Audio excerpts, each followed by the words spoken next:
honest, full disclosure, transparency. That's what this video is about. I don't think it's a great way to make money. As someone who's aspiring to do that same kind of thing, it's just hard to hear not the truth.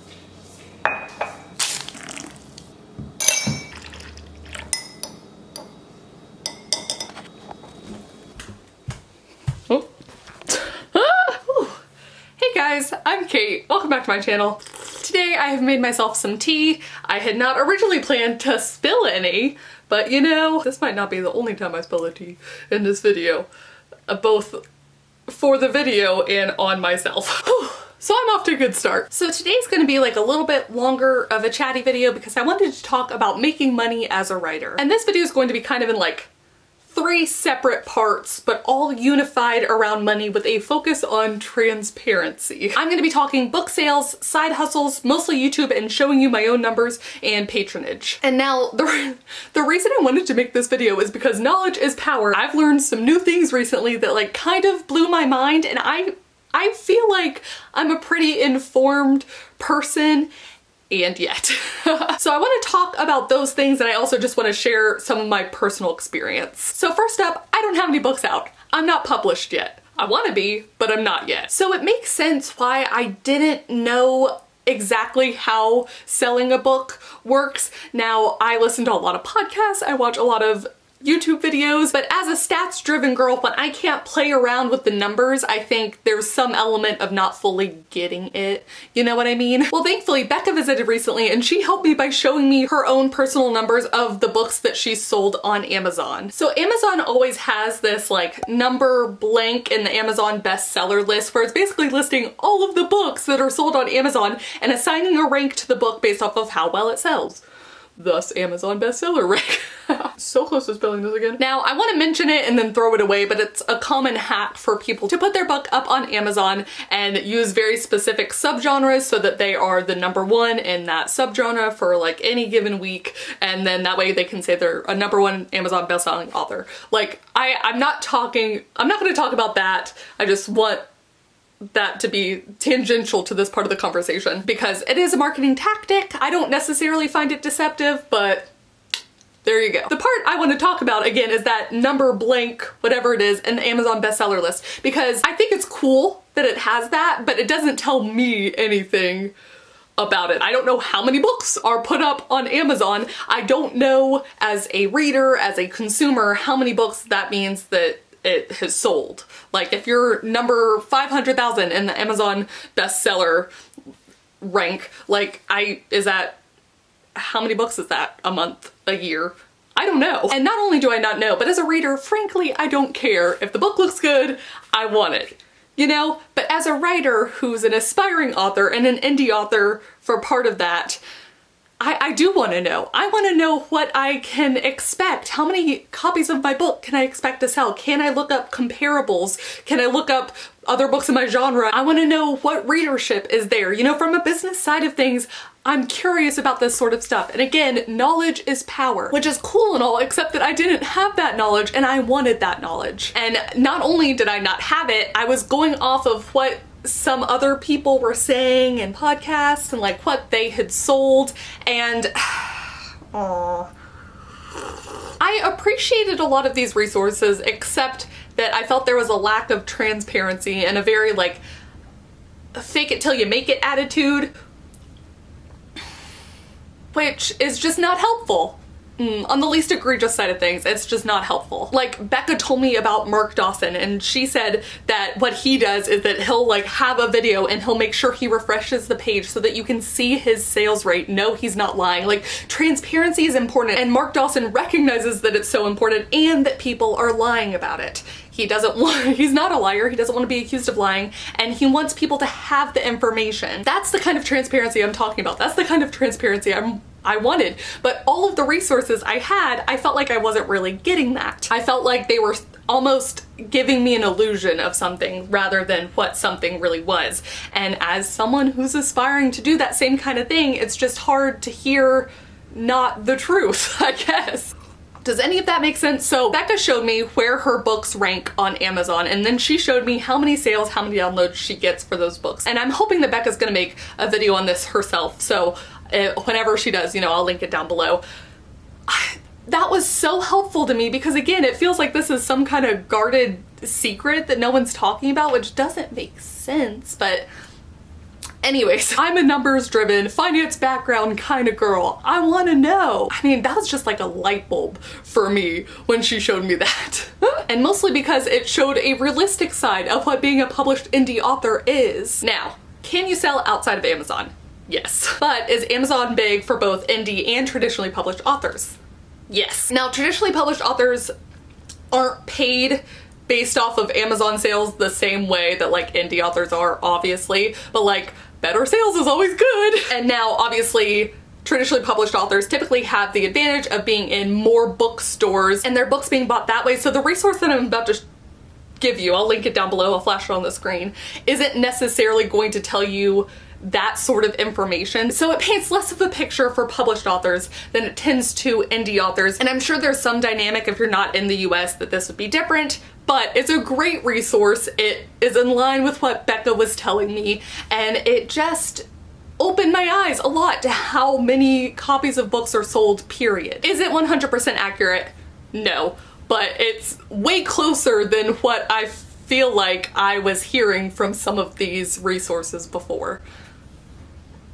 Now, this is also why you see a lot of indie authors talking about how it's better to have a lot of published material out there, because it's not necessarily one book that's gonna like hit and make you bank. You know, sometimes it's having a lot of books all making a little bit that can all add together.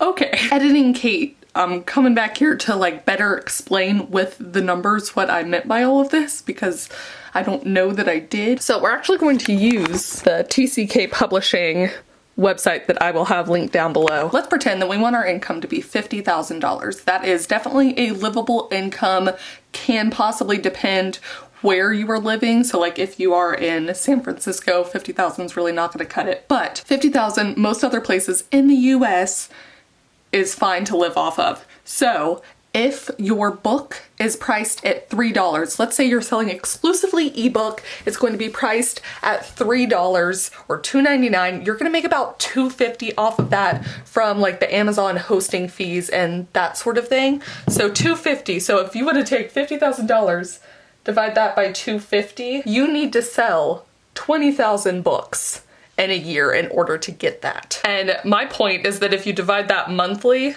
that's basically like you have to sell 666.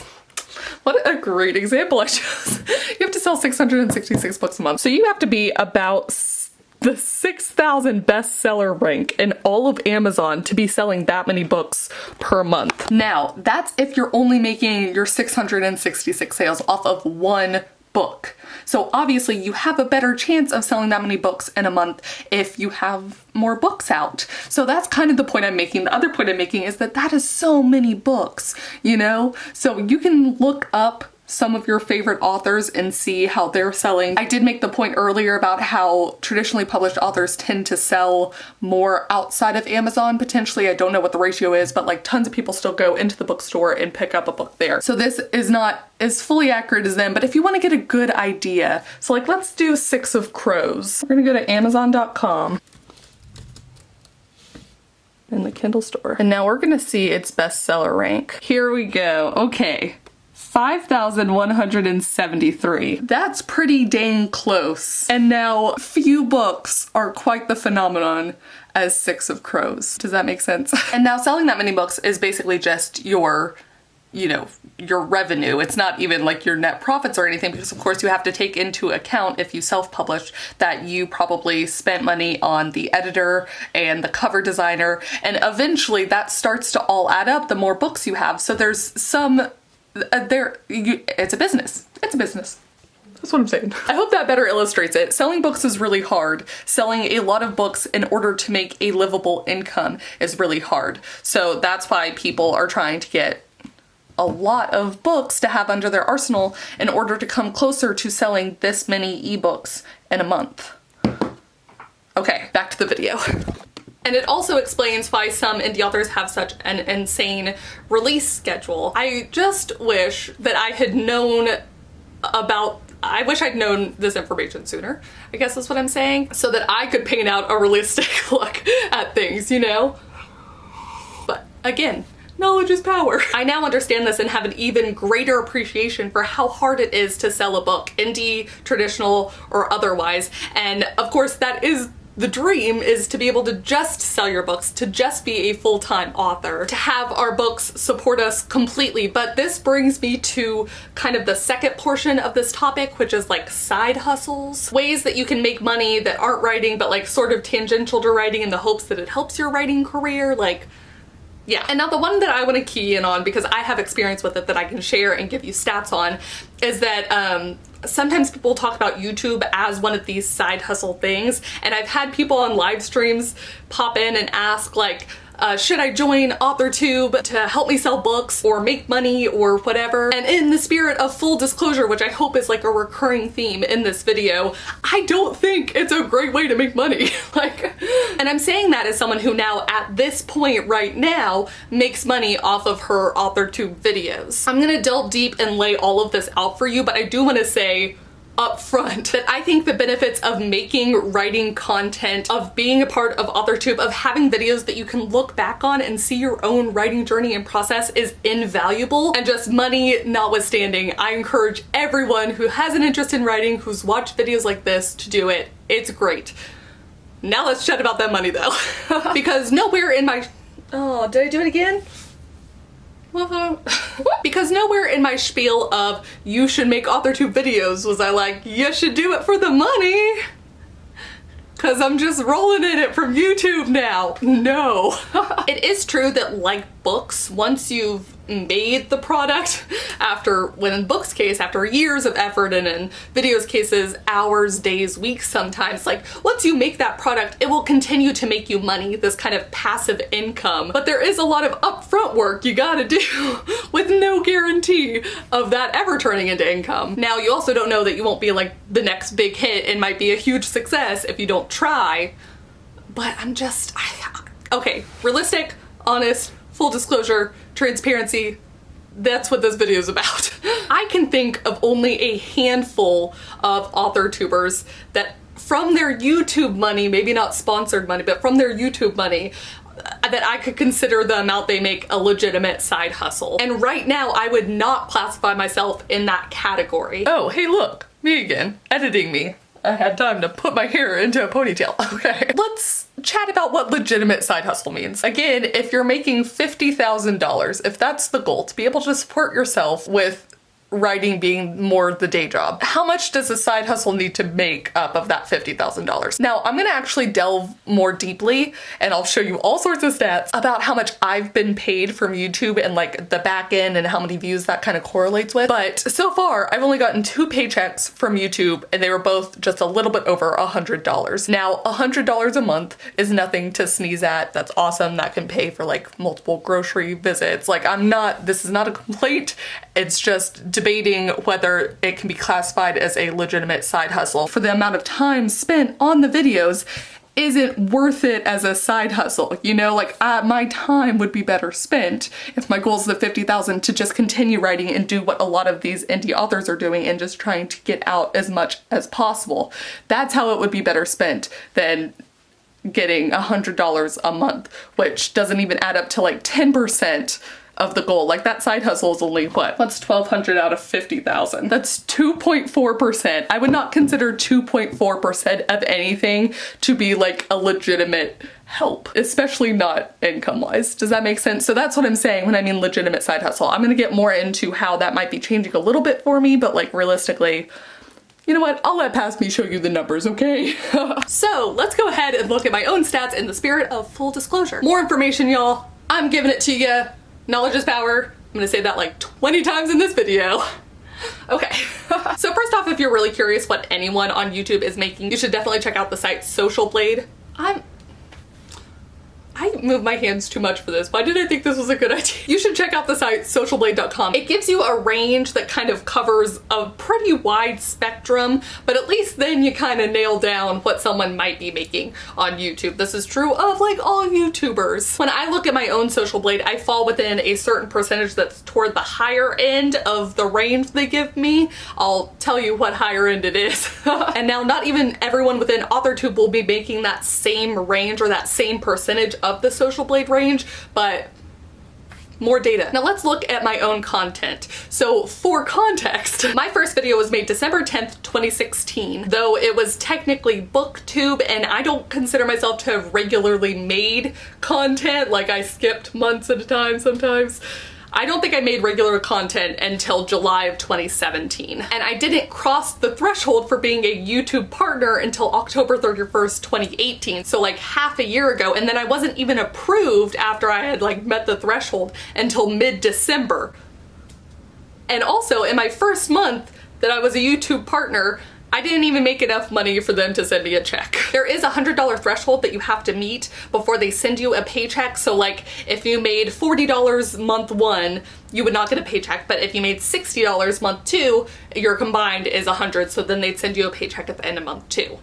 So the past 2 months, I have been sent a paycheck. And now for the month of April, my check will be much bigger. Basically what happened is that I had one video posted a week after I even made it, so a week before it shot off, and the YouTube algorithm just like took it and wrote it for all it was worth. The algorithm helped me. I got a jump in subscribers and watch hours and views, most importantly. Things have kind of settled since then at a higher rate than they were before, but that spike though, that mountain was crazy. Which for me, now that it's settled, means that rather than making like maybe getting a paycheck that month, I will almost definitely be getting a paycheck that month. And now the other thing that I want to point out is that on Sunday, April 21st, I had 6,471 views. And for that amount, I made 18 bucks. And I want to reiterate that it took a long time to get there, that none of my other videos have taken off the way that Stephen King one has, and there is no guarantee that the algorithm will work like that for me ever again. And there are thousands of videos on YouTube of people trying to figure out the algorithm, and no one's cracked it yet, so.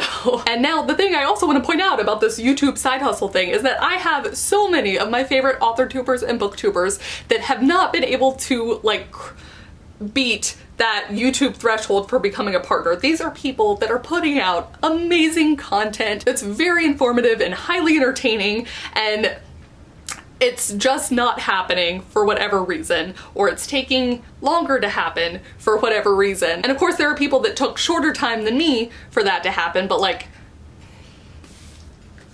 man,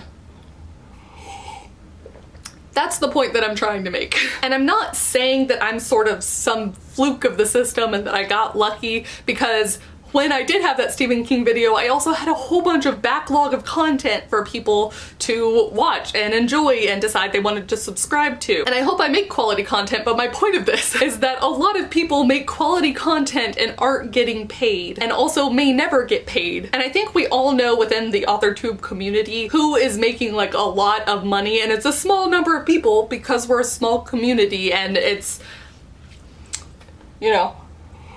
Also, there's no guarantee that this YouTube side hustle is going to continue being a success for me or continue making me money. There is no guarantee of that. But I would consider it a benefit to my writing career, and right now it is making me money. Other people have other side hustles. Frankly, if I had any amount of graphic design skills, or if I currently felt confident enough in editing, I would do something with that. I don't just yet. But if you do, if you're trained in that area, what a perfect marriage of your skills with your future self-sufficient writer goals. Now, for a lot of people that isn't enough, and then also if you're still trying to juggle your day job, you have less time for these things and building that self-sufficient writing career you want, and that's when people turn to Patronage, and more specifically patreon.com. Now, I want to say up front that I fully believe in Patreon spiel. I've supported creators on my own personal account for a while, and I really like being able to support them in that way, especially the things that aren't as commercially viable, whether that's books or like YouTubers that make sketches about mental health and sexuality, or the podcasts that have really helped me and become part of my routine. If you haven't bought into Patreon, if you don't like Patreon, that's totally fine. I just want to make my feelings on the matter very clear before we move on, because undoubtedly you've seen more and more author tubers going the way of Patreon, and I feel like I've set up good reasons for why that is. I hope I've made sense. From my perspective looking forward, I see my income coming in like 4 different ways. Kind of a smorgasbord of all things. 1, book sales, hopefully, though it'll probably take me a while to get up to that point. 2, freelance writing gigs when I can get them. 3, YouTube as a side hustle. And then 4, Patreon. My fear and hesitation in joining Patreon is that as an unpublished author, writer, as an unpublished person, I felt like I had nothing to give while also not taking away from this channel. I find that sometimes I can't support creators at the level that I would like to because it's just too much money, frankly. And especially when you're supporting multiple creators. So I felt like this push-pull, that was a mistake. It's all gone.